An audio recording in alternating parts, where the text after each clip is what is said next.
magandang umaga po. Tayo nga po pala ay magluluto ng tinulang salmon. Salmon nga po pala ito. Yan, puputulin pa po natin ito. At meron tayo ditong okra, sayote. Malaki po yung sayote.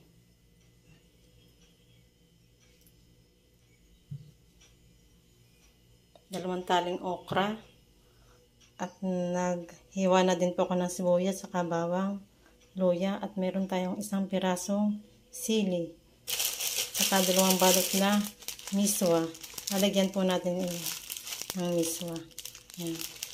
Request po ni Kakulot, guys.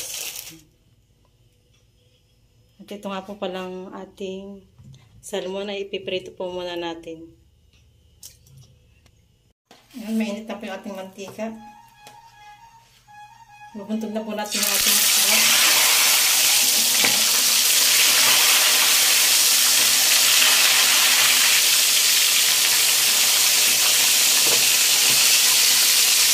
Ayan, flex ko lang po yung aking halaman sa taas.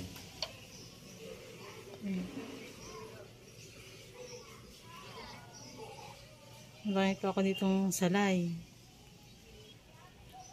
May tanim din po ako dito sa taas ng pandan. Saka po kamyas. Yan, malaki na yung kamyas. Napuno. Yan, saka yung bonggabilya ko. May mga bulaklak na naman. Yan, habang tayo nag-iintay ng gas at bumibili po si Han. Binalatan ko na po yung sayote at saka yung tinanggalan ko ng dulo yung okra. Hindi ko na po ipinakita yung pagbabalat ko. Ayan, at bago na po yan, naikabit na. Oh my God. Ayan, nababad yung isda.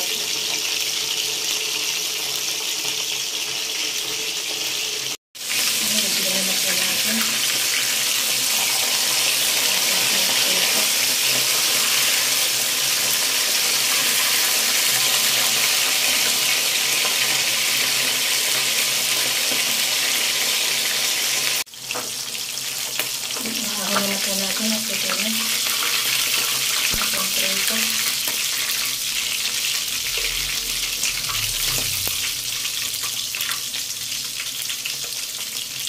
Nagigisa na po tayo. Lagyan po natin ng mantika. Lagyan na natin yung ating luya.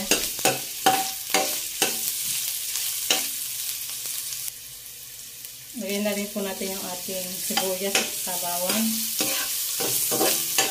Haluin lang.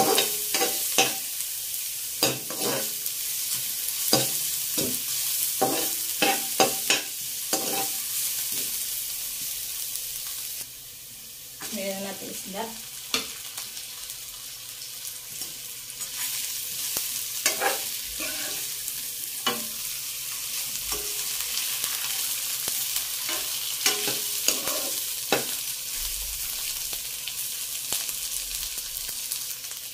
Lagyan natin ng paminta. Asin. Lagyan din po natin ng tubig.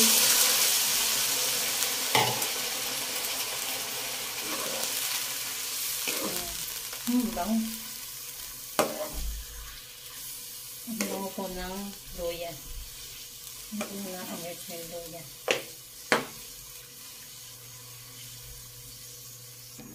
Ayan, at kulong-kulo na ang ating isda. Nalagyan na po natin ang ating gulay. Okra at saka sayote.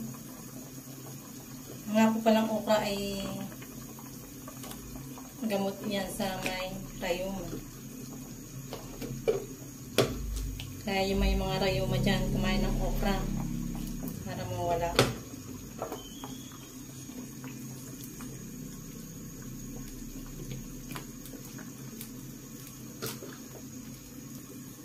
Saka rin po yung hindi araw-araw po pumupupo. Ayan, pwede rin po yung kainin.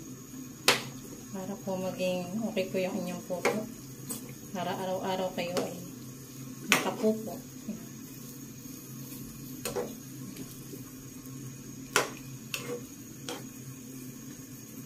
Dahil nga po madulas ang okra. Ang tatakpan po muna natin.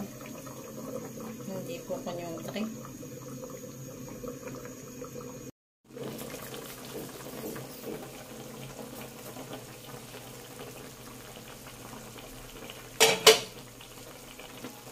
Nilagyan din nga po pala natin ng sili at ito po ay pampagawarin.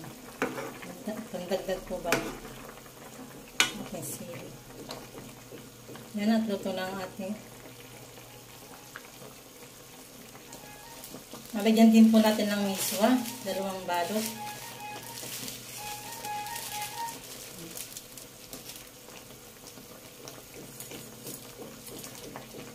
Miswa.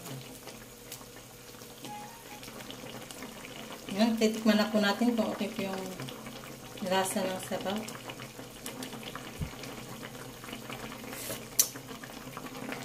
Yan. Okay na po yung lasa. Tama na po yung nataahulin na natin. Luto na ang ating tinolang salmon. Ano po yan? Iba po yung pagkakaluto. Iba rin yung nilagyan ko rin po ng miswa at saka okra.